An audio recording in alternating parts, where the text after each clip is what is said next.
how can we make sure that we have mastered money, that we can not just have the spirit of Abel, but that we can maintain and sustain the spirit of Abel as the pressure rises. As the profits increase, the pressure increases and the temptations become greater. How can we maintain that? And I want to just begin by comparing two different very wealthy individuals. Now, the first of the one, you will definitely have heard of this man, Bill Gates, the founder of Microsoft. Bill Gates has given away in excess of $33 billion. That's more than most countries. This is significant sums of money. One individual able to give away $33 billion. I'm not saying that's not an amazing thing. I think it's astonishing. But what I want to show you is that I don't believe the Bill Gates way is the kingdom business way. The objective here is not going to be measured in quantity. God is never interested in the quantity. When the people were putting money in the collection pot, it was the lady who put the small coin in that Jesus drew attention to, because what was happening there was really significant in her world. To her, that was a significant sum of money, and it was her heart that was right. The wealthy people's motives were to relieve their conscience, to show off how wealthy they were, and the actual sacrifice they made was negligible. So Bill Gates, amazing. He's totally transformed the professionalism of giving in the world. I mean, he is exceptionally, he brings his talent to everything he does. And he's done a very good job, I believe, of getting a handle on philanthropy and giving. But the point is, it doesn't take any faith, and it doesn't take a great deal of courage to give away $33 billion when you have $90 billion. Yeah? So this is Bill Gates. Very, I don't know the detail of Bill Gates' giving, but this is the stereotype, if you like, of Bill Gates giving. A lifetime of accumulation followed by several decades of abundant giving. Okay? So in a sense, massive accumulation, $90 billion of wealth, and then let's give $33 billion away. Don't get me wrong, that's profound. It's made a huge difference in the world. But I do not believe that is the kingdom business way, because it doesn't nurture faith. And if something doesn't produce faith, it doesn't please God. So it's good, but that's not the same thing as pleasing God, which is an interesting discussion to have. Can something be good and not please God? Interesting. I want to compare that to Sir John William Lang. Now, John William Lang was a Christian entrepreneur at the beginning, or he was born in the late 19th century, and he built his company through the 20th century. He was in the construction industry. He was a deeply Christian man, and he gave his company Christian principles as the kind of basis for it. But very, very early on in his business, he was on the brink of bankruptcy. And he basically said to God, I mean, he got on his knees and he made a pledge to God that he would give away, for every pound he earned, a significant proportion of that. And basically, he was going to sort of fix his standard of living, if you like. He was going to accept that his standard of living, no matter how prosperous he became, would stay in that territory of the middle of the middle realm. And so what happened was, over his career, his business prospered significantly, and he gave away hundreds of millions of pounds over his lifetime. And by the time he died, apparently, in late 1970s, he had £371 to his name, which is not very much, even in the 1970s. And certainly not for someone who's had millions of pounds in their bank account. So this, in a sense, is the graph of Sir William Lang's prosperity. He made a bit, he gave a bit. He made a bit more, he gave a bit more. He made even more, he gave even more. He made a lot, he gave a lot. He made a huge amount, he gave a huge amount. He started with nothing, he ended up with nothing. That's what the Bible says. You came into this world with nothing and you will leave with nothing. So he just got on with doing that. So, in a sense, it's an astonishingly different graph. Now, he didn't give away $33 billion. If you wanted to measure this in quantity terms, Bill Gates is the hero here. Bill Gates is the super saint. But I would suggest there's something more saintly about giving as you go, because that requires immense faith to go back to zero when you've just tasted wealth. That's tough. Yeah. But the point is, he didn't start here when it would have been really tough. He started here when it was slightly tough. But of course, even here, it felt really tough because he was giving away everything. And at the time, that felt like a lot. He was a man who had nothing. He makes a really good month's salary and he gives a whole load of it away. Well, that month's salary would have been the biggest month's salary he'd ever earned. It would have been terrifying to give it away. It takes a lot of faith to believe that God will honour that and he'll pour back into the top of the cup abundant blessing. So it's an incredibly radical way of giving. But what I find really interesting is his company clearly adopted much of the culture of his Christian values, because they still give a huge amount of money each year into a trust that the family set up, and they still give away something like £800,000 or £900,000 a year, which is a significant sum of money for a reasonable sized construction company to be giving away every year. And he's been dead for 40 years. So that's quite a profound culture he's set up that has continued to last. And his family are no longer running the company, I don't believe. So it's outlasted even his children, which is great. So Bill Gates gave from the security of his wealth. John Lang committed to give as he received. That takes greater faith.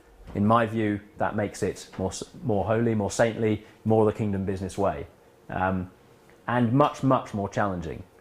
And as I say, it's not the quantity that ultimately matters. If we had 1,000 John Langs, it would achieve an awful lot more than one Bill Gates.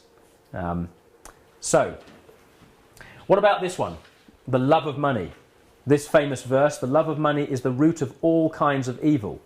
Well, we have to be careful, we don't change scripture, but it can help possibly to just rephrase this. What about if we said the use of money to love overcomes all kinds of evil? Get your head around that. The love of money is the root of all kinds of evil. The use of money to love overcomes all kinds of evil. So the point is, it's that yes, if we just, if we love money, it will become a root of evil in our lives. But if we kind of counteract that by using that money we have as an act of love to overcome evil in the world. But the point is, those who've given money in that way are overcoming that power of money to control them and to tempt them into focusing on the money and not on the product that you can do with that money. So yesterday we talked about this sense of the overflowing cup, and putting a hole in the cup so that and having a small hole in the cup, so you're not taking all the flow in to yourself, but actually letting it overflow to others. And I guess a critical difference between prosperity teaching and what I'm trying to teach here is prosperity teaching is let it flow to me, and prosperity and if you like, success is measured by how much flows to me. Whereas for me, what I'm trying to say here is success is how much flows through you. I have no problem with millions of pounds coming through me in income terms. I'm not going to feel guilty about that. I'm not going to feel guilty if it's less than that or more than that. I'm not going to tell you how much comes through me every year. That's kind of irrelevant. The issue is how much is still with me at the end. That's the problem. So if it's just flowing through you and you're a faithful steward of it, it's the rugby ball. It should be passed. So there's a big difference there. Success is how much flowed through you, if you like. That is the test, not how much flows to you. And we too often look at people where lots of money has flowed to them as a destination and go, aren't you successful? And we can't help it. We put them on the primary seat at the table, as Jesus said. And that's wrong. So just in terms of some graphs to illustrate this. Okay, so there is fundamentally often a big difference between your needs and your income. Now, very often in business, you start off and your income minus your tithe is 100% of your needs. Yeah? So a young infant business, the lady in Proverbs at the very beginning, was making just about enough money to feed her family and to provide for her basic needs. But as you begin to prosper, and assuming your needs don't rise just as quickly as your income, then there comes a point where there is a gap between your tithe, which remains 10%, you're welcome to give more, but that's what the Lord asks of you, your needs, which have risen. You haven't just stayed at the same time. In fact, notice that. You've doubled your standard of living. Gently and slowly, but nonetheless it's happened. You've doubled your standard of living. But now there is this huge, great gap. And what do you do with that? So prosperity teaching says this. Well, I've given my 10% to the Lord, so I just increase my standard of living. I mean, the Lord has blessed me. It is mine. I mean, to a certain extent, you could find it quite hard to argue against that if they've honoured God in their tithes. Technically, if you're in the business of technicalities, if you're a lawyer and want to go before God as a lawyer, well, try it. Maybe that will work. It kind of sounds like a lawyer's argument, though. Look, Lord, it says in the small print. I'm telling you, look in the small print. You wrote this. I'm okay. Yeah, but you could have done better. You could have done better. that is a very different way of thinking about it. Now look here at the offerings. Offerings, if you like, are in excess of the tithe. This is someone who right from the beginning had a culture of tithing and also a culture of offerings, giving as much as they could give away, because they recognised that their needs did not require all of their money, even with the tithe taken out. So they give away a little bit extra on whatever as an offering. But as their standard of living grows, but their business grows faster, they open up this huge gap between tithing and offerings. You know, this is up at sort of 30%, 40%, not 10%. And there have been some really interesting people over the years who've sort of sought to try and every year go further in this. And I'm not sure I want to kind of set kind of standards like that or set certain objectives. I just want to try and be honourable each year. I don't know what will happen.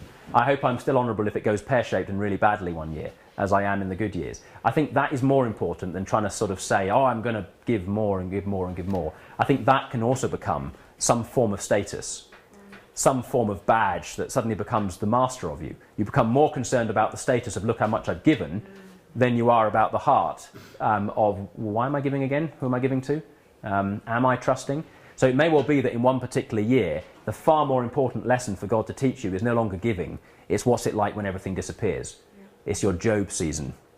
The whole business has just gone bust. Now let's see whether you still honour God. Now let's see whether you still have a heart. Lord, please protect me from such a thing. But nonetheless, you know that if God's in the business of developing our character, he's not in the business of getting as much money out of us as possible. So who knows? Okay, so it's a very different lifestyle. And it's not one that doesn't involve an increase in standard of living. No, God's not mean. Prosperity and blessing is not mean. It's not something that we should be extravagant in. It's not something we should be ashamed of either. We should be somewhere in the comfortable middle, I think. So we have a choice. More giving or more living. And the challenge there is to restrict our living so we can do more giving. Standard of living versus the joy of giving.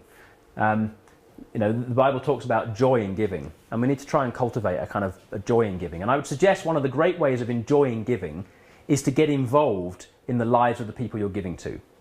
Because the more you're connected to the organisation, the church, the charity, the person you're giving to, like investing in a business, the more involved you are, the more you get a personal sense of connection. So that giving becomes more than just finance, it becomes prayer, it becomes your time, it becomes your heart, and you become bound in a relationship of generosity with the people you're connected with.